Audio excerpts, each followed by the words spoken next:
All right, it might be hard to believe, but we are into February, sir. So we are moving right along. And since it's February, we will take a look at the February schedule for the Avalanche.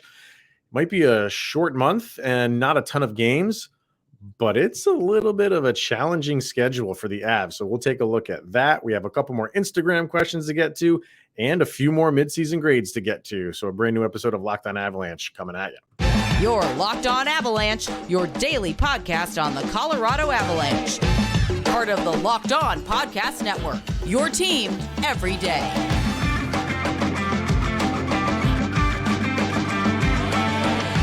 All right, everybody, welcome to the latest episode of the Locked On Avalanche podcast. We are part of the Locked On Podcast Network, your team every day. Thank you for making this your first listen of the day. That is always appreciated.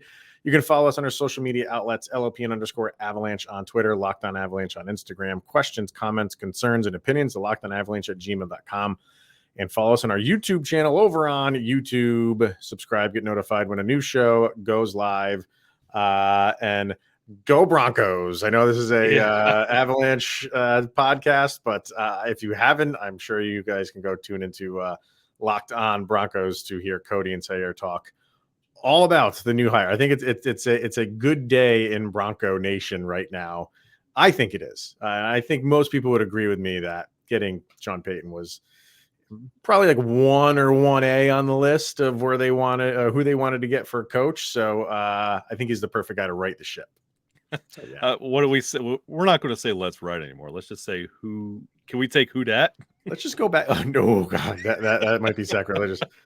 Just go back to let's go. Come on. Let's keep things simple. I think that's the mantra this year for the Broncos. Just keep it simple. KISS. Keep it simple, stupid. So, all right. So today we will be getting to, like I said in the beginning, we'll get through some Instagram questions and some grades. Today we're going to be doing Mikko Rantanen, JT Compher, Alex Newhook, and for our defender, we will take Devon Taves.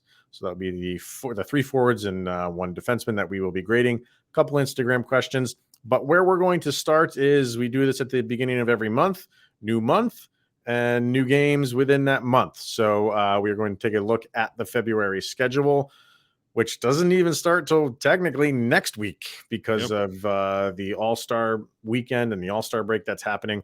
So if you're watching on YouTube, we're going to throw it up on the screen. There you go. And as you can see, that first week is cut off. Because like I said, there's no games until February 7th. But you take a look at this, and it's not as full as past months. Really, like December and January, it was game, day off, game, day off, game. And, you maybe had a back-to-back in there somewhere. It's a little bit, you get a little bit of a breather in terms of days off. But you look at those teams that they're playing, and you really don't get any night off, no matter what day you're playing in terms of like who you're playing, because that's the NHL. But look at these teams, man. So when you come back from the break, your first 3 games are on the road. Nothing like starting a East Coast road trip after you're off for an extended amount of time. So on the 7th, you're in Pittsburgh. Day off, and then in the 9th you're in Tampa to play the Lightning. I think a lot of people have that one circled, and then a day off, and then against the Florida Panthers. So those are your first 3 games coming out of the All-Star break. Okay, and then a couple days off, then you're back home against Tampa again. You play a back-to-back. The very next day you're playing at Minnesota. Couple days off, and then another back-to-back in St. Louis, and then at home against Edmonton, then a 4-day off stretch, and then another back-to-back in Winnipeg, and then at home against Calgary, and then 1 day off and a home game against Vegas.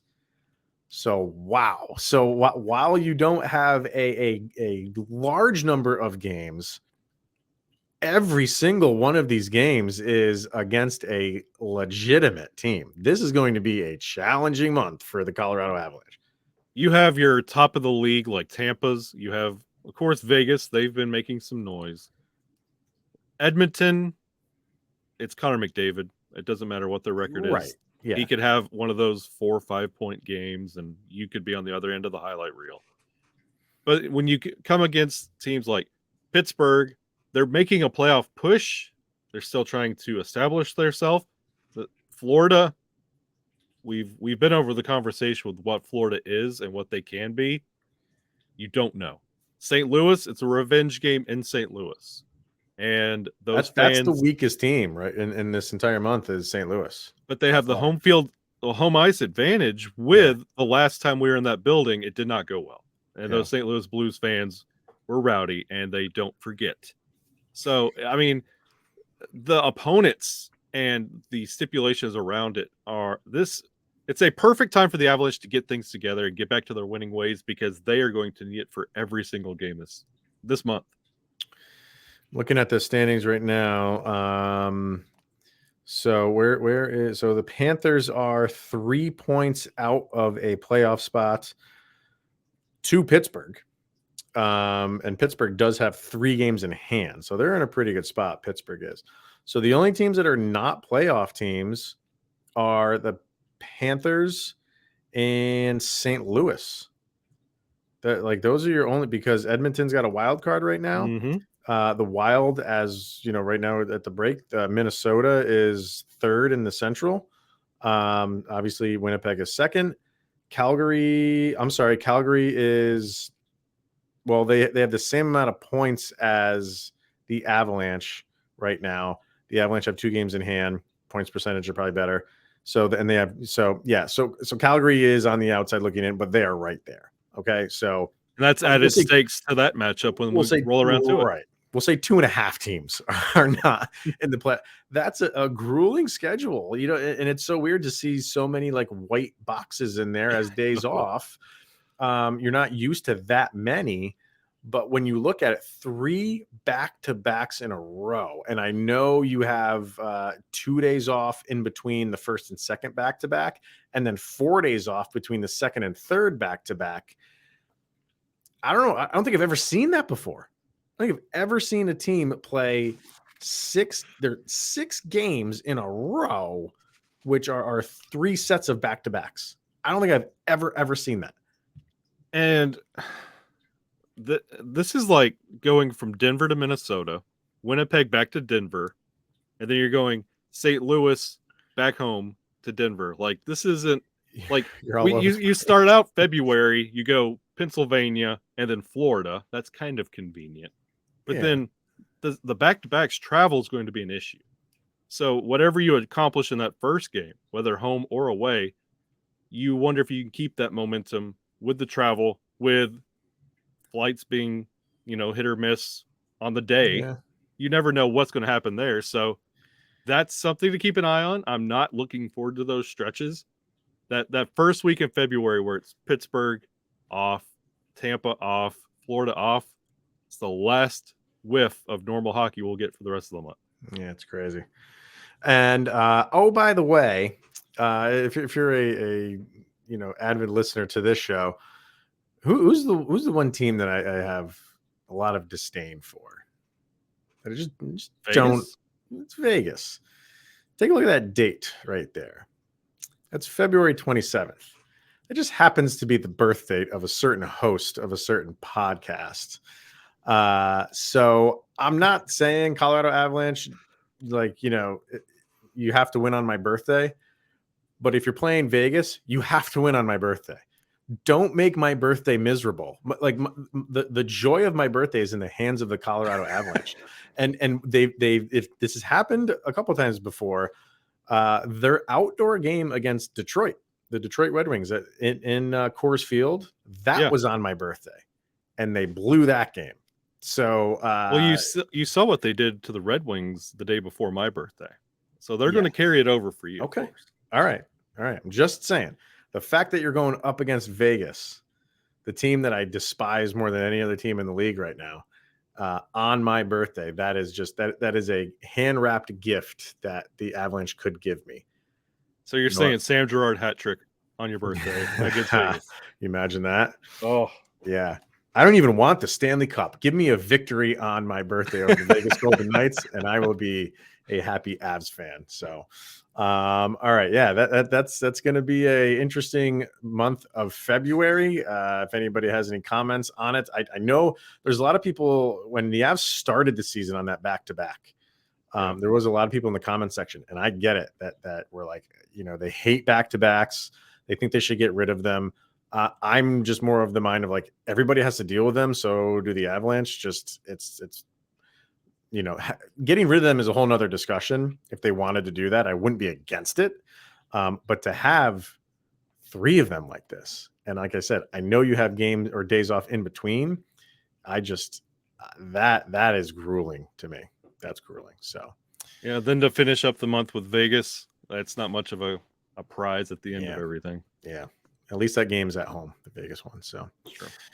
All right. So yeah, comment away in the comment section. I want to know what you guys think about the month of February. For right now, we are going to hear from. We got FanDuel coming up here, I believe. Ooh, yeah. Right. What are you gonna your FanDuel bet for your birthday, Sam Gerard hat trick?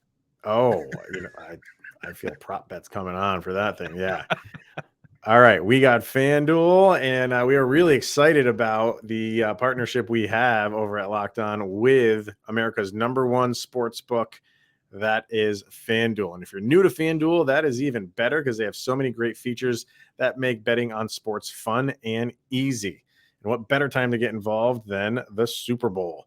So download FanDuel now so you can put bet on the Super Bowl bet on Super Bowl 57 with a no sweat first bet, where you'll get up to $3,000 back in bonus bets if your first bet doesn't win.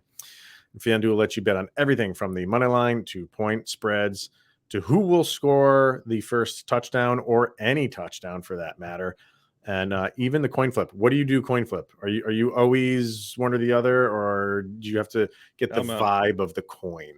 Yeah, you can't even do they don't even do heads and tails for Super Bowl anymore. It's always the logo and then NFL.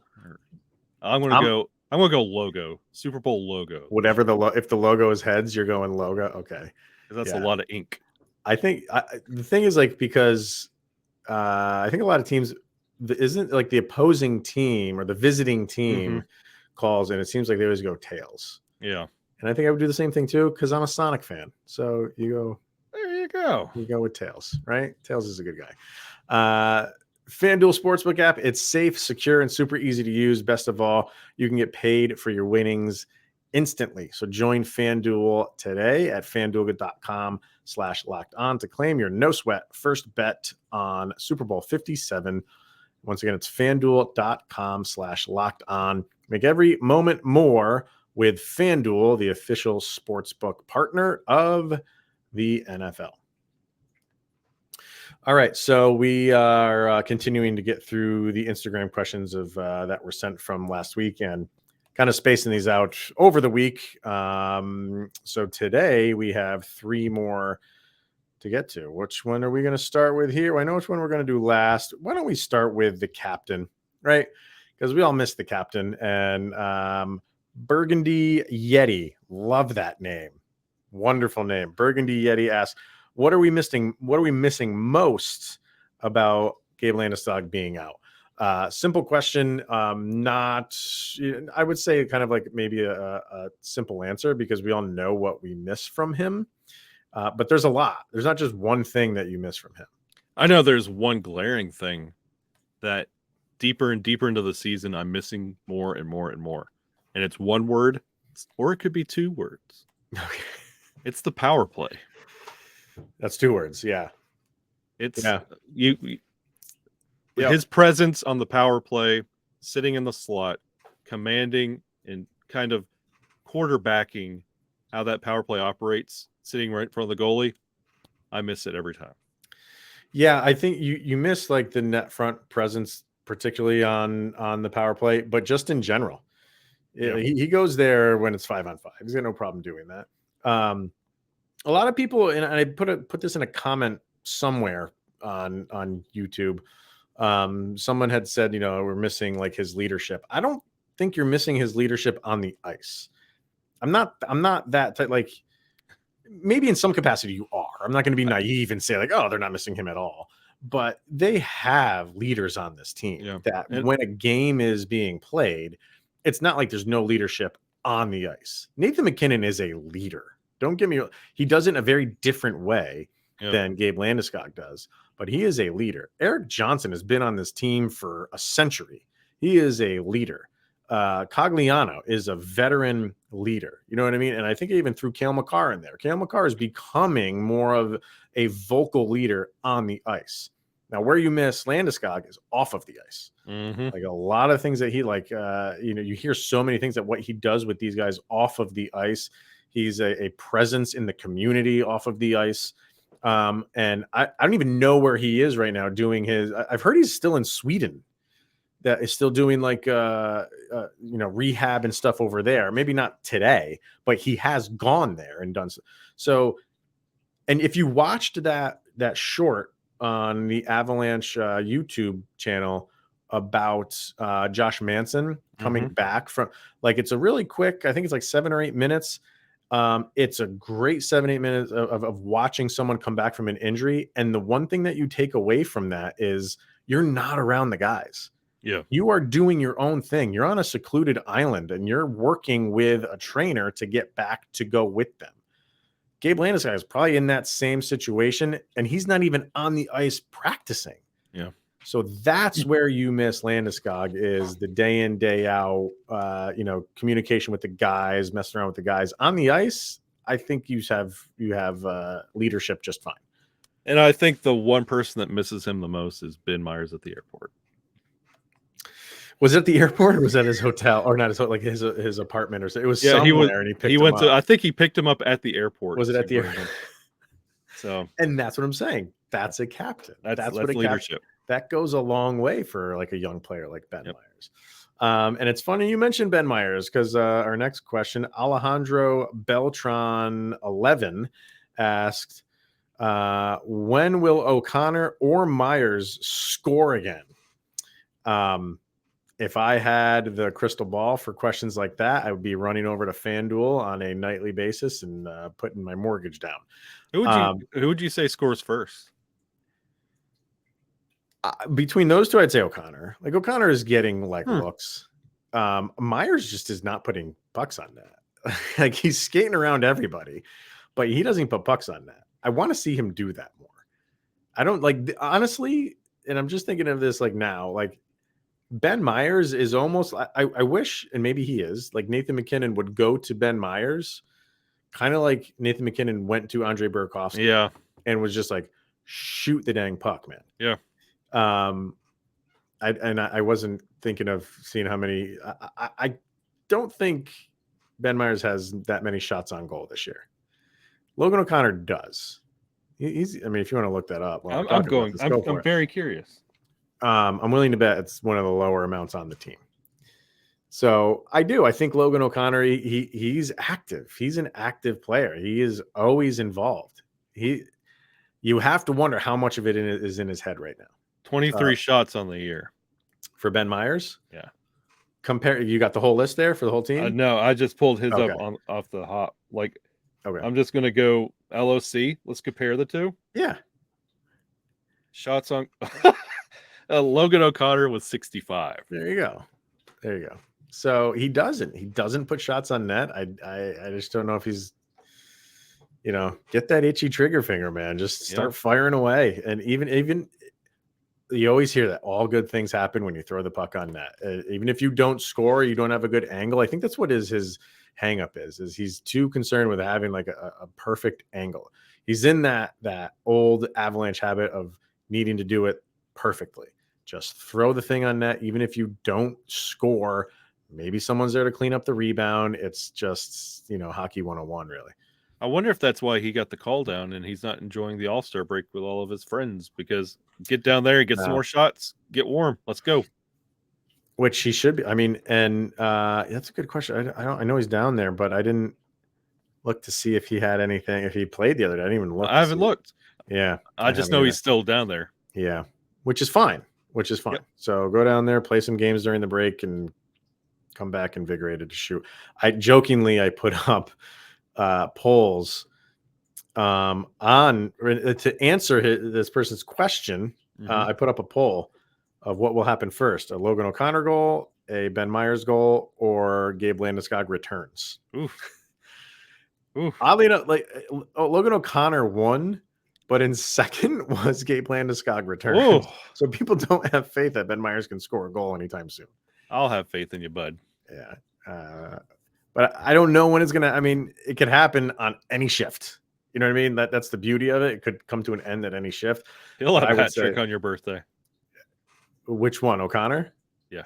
So he's going to have to go the entire month. Will those be his first goals of the month? Or Logan O'Connor will score first, and Ben Myers will have a hat trick on your birthday. Okay. All right. Hold me to it. And then Jaron5568 asks, how does the offseason go? And are we looking at a Taves contract extension? It's kind of a loaded question because there's always a lot that goes on in the offseason. I don't know, like for the Avalanche, you look at like who obviously you have a lot of guys that you're going to need to sign.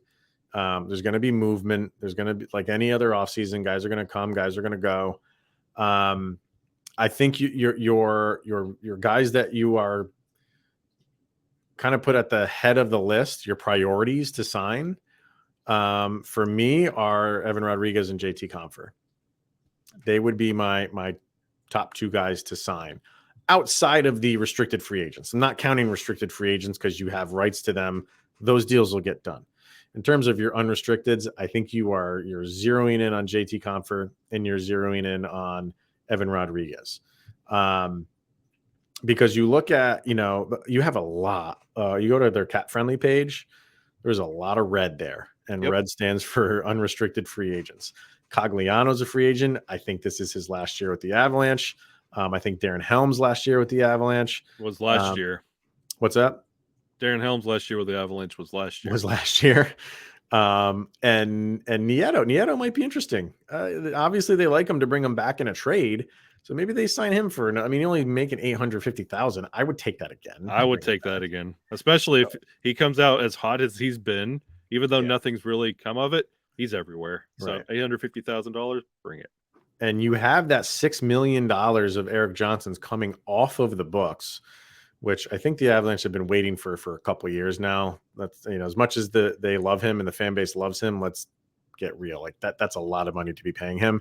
And that's 2.5 between Cogliano and Helm that will be freed up. Okay. And, that $6 million is basically going right into Nathan McKinnon's pocket. Yep. So it gets soaked up right away. The interesting thing, and like when you look at this, let me get rid of this thing here because that's bothering me. All right. Mikko Rantanen, after this year, he's only got 2 more years left on that deal. Seems like he signed that yesterday. I remember where I was when he signed that contract and stopped the holdout and came back to practice. Yeah. I was in the middle of an Auburn, Mississippi State football game in the stadium. Got the alert, stood up and yelled. Yeah. Nobody knew what I was doing. You yelled touchdown in the middle of the football game. We signed Mikko Rantanen. 2 more years left after this year on that deal. So he mentions, he mentions Taves, right? Do they extend Taves? He's got another year left after this year. He's making $4.1 million, which is, in my opinion, the steal contract of the league. I don't think they extend him this year. That probably goes into next year. And the reason they're not going to do it now is because they don't know what the cap is going to be. And I don't think you're going to see this across the league of teams extending anybody that is going to be deserving of a good increase. And that is Devon Taves.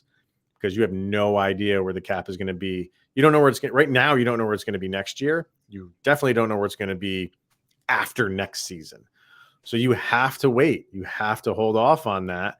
And it's going to be up to the wire. Like whenever they do release that number, I'm talking about after, during next season, then you start dealing. But it's going to be difficult to do that when you don't know what that cap number is going to be. I will say we need him to prove it a little bit more next year. Taves? It's been anything to me. That dude is. I want him signed, sealed, delivered. Now I know you love him to death. I do. I know. This has not been a great start to the year, and no one has needed the break more on the team than Taser. Right. I would, if we have more of the same, if the first half of the season is a duplicate of the second and we get the same production, I want to know where he's trending, because last year I would have taken a bullet for him. Now I would have. I'm cautious because, as you said, the deal's coming up, and then you're looking at 4.1, and then you're going to have the Sam Gerard. Everybody screams about Sam Gerard. I can't have $9 million of 2 D-men that everybody has a complaint about, because you want a little bit more from Taves. So I'm interested to see how he does in the second half of this year and next year, because was it just where are we with him? Because he's starting to regress a little bit. I don't think so at all. Like I think he he's taken a lot of heat and is hurt. Well, not hurt. Like, he's hurting because the team is hurting. So, and that weighs on everybody. Weighs, with the injuries that they've had.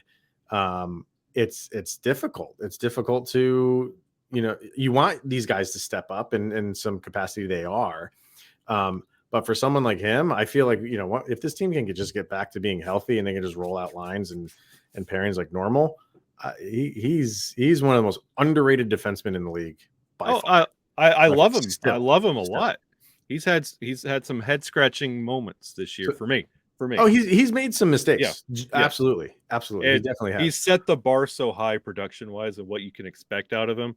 When things are going south and the ship is sinking, you look to him and he has those kind of moments. You really have to really take a second look at what we're actually getting, and it's just caused some concern for me. So I think the interesting thing with him, when they are getting around to talking extension with him, that's when you're going to be looking at a Sam Gerard contract and being like, we could use that money going towards Taves. Not all of it. Not all of it. Like he will be 30 by that time, which is fine. I have no problem with that. Wait, how Eric Johnson's all his is going to Nathan McKinnon in a sense. Yep. You wouldn't, Taves is not a $9 million player. So you're not giving all of Sam Gerard's money.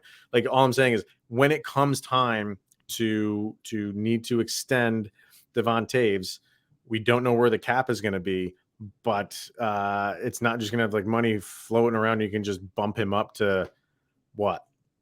$6-7 million. I think he'd be in that range if he continues to play well, and that is when you might be looking at a move of Sam Gerard. And once again, it's not because the Avalanche don't like his play; it's because they need to pay him somehow, and he might be the odd man out. And when you have guys like Bowen Byram, even Barron's in Denver at Denver U. So they might, hopefully by then he could be in the mix. I know everybody wants Sam Gerard traded right now. It's not going to happen. I think he gets moved in a year or two because of cap reasons. That's why I think Sam Gerard is getting moved, not because they don't like how he's playing. So we'll stick with Taves in just a little bit to do grading. But first we need to hear from Built Bar. And if you're looking for a delicious treat but don't want all the fat and calories, then you have got to try a Built Bar. We are 1 month into the brand new year, and I'm assuming some New Year's resolutions have gone by the wayside. Maybe, Kyle, are you still? Yeah,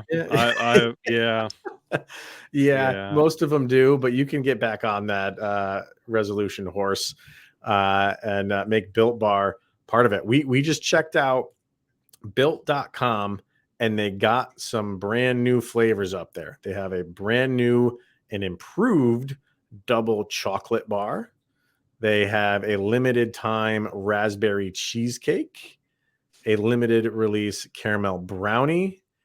And then when I told Kyle this one, I almost had to call 911 to go over his house. Ready for this one?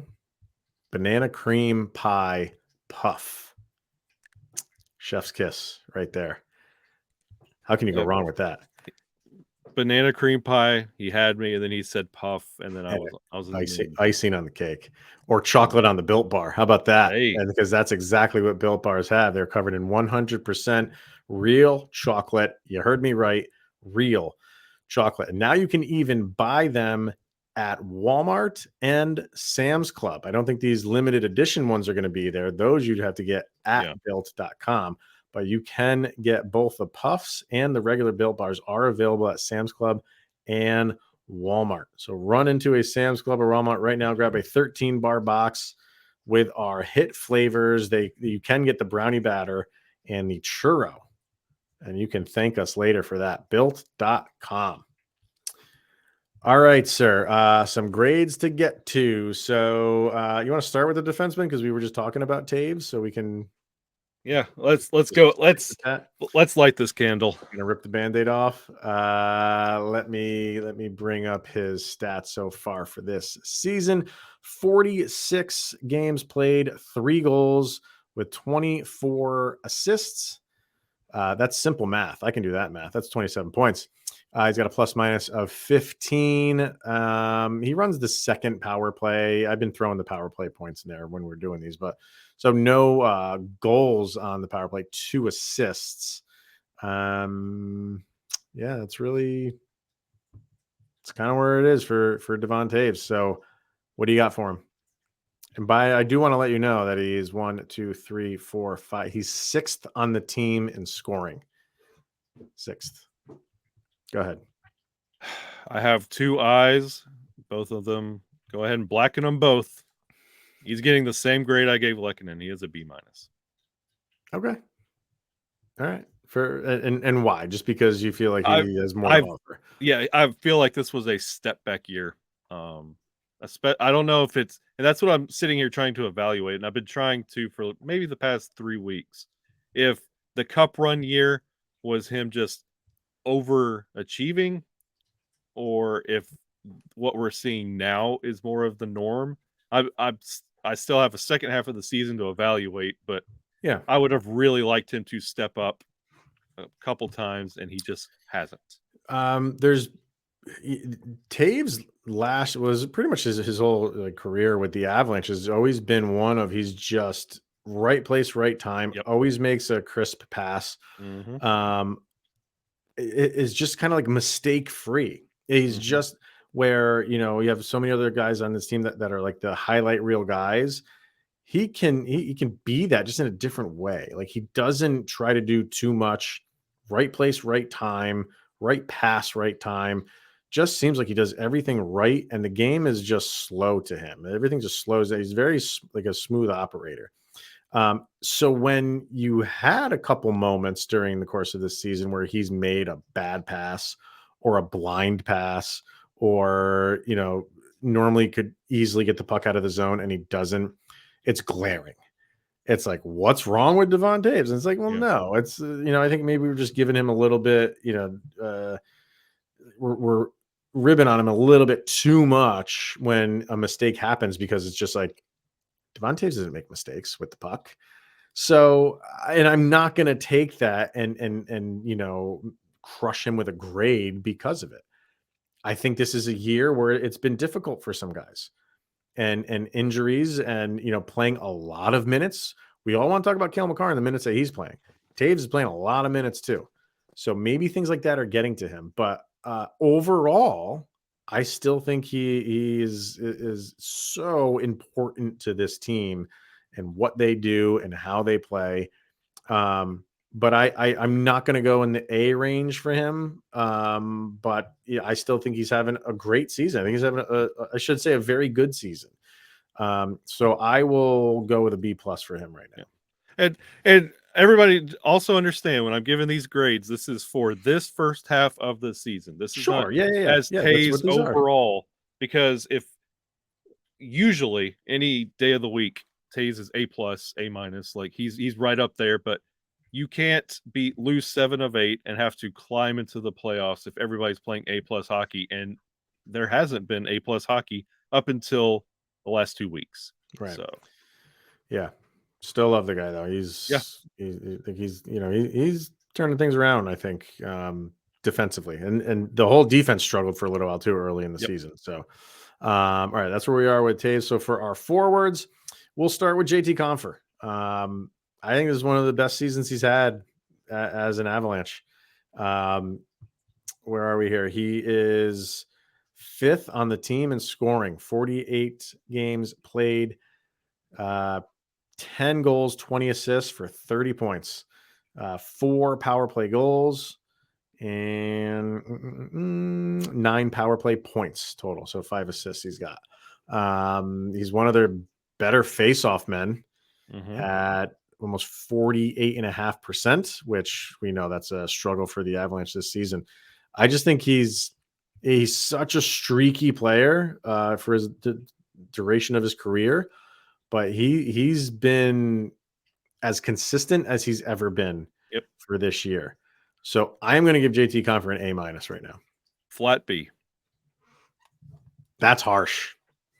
That is harsh, man.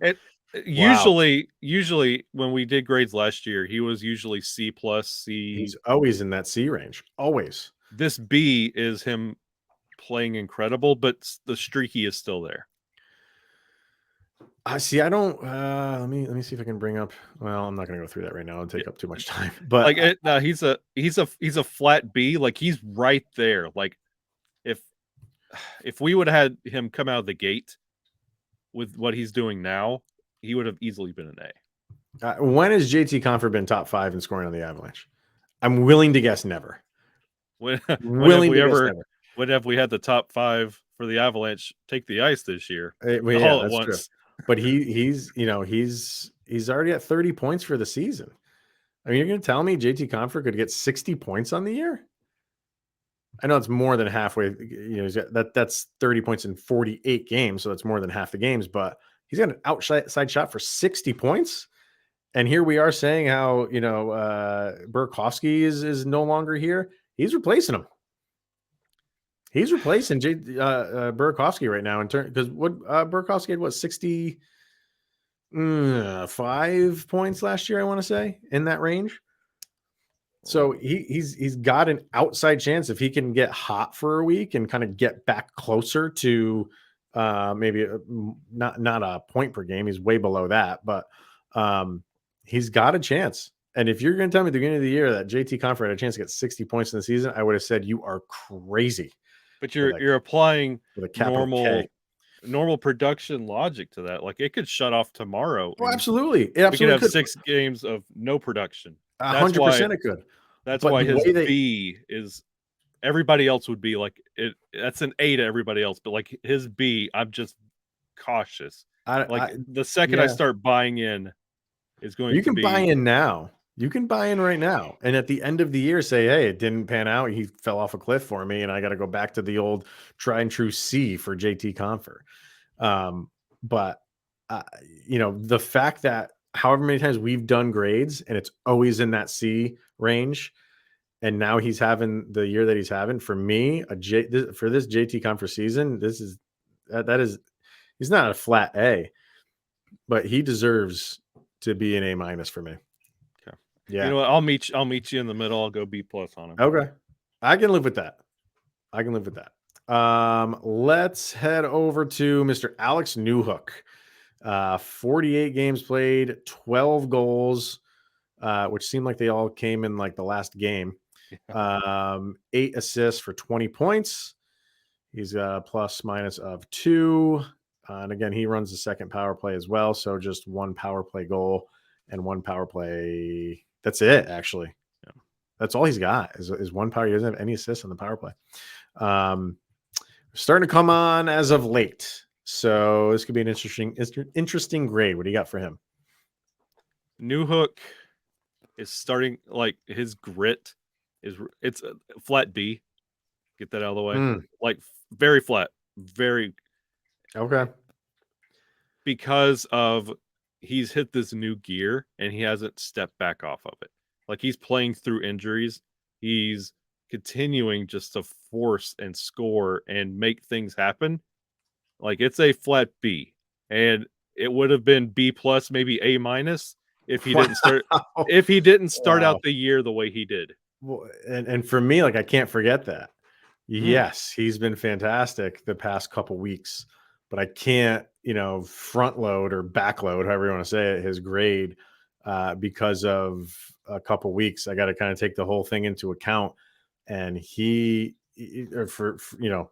struggled up until recently, which you like to see. You like to see him come out of that, and maybe, hopefully, what he's been doing recently carries on for the next half. Because for me, if it wasn't for these past couple weeks, he'd probably be like C minus for me. Oh yeah, easily. So I think because these last couple weeks, he doesn't catapult himself into the B range. He's at a C plus right now for me. And if he can continue what he's been doing, obviously you're only going to climb that grade. But what he's done as of late doesn't just erase what he did or what he did not do. And the beginning part of this season. So I like where he's headed.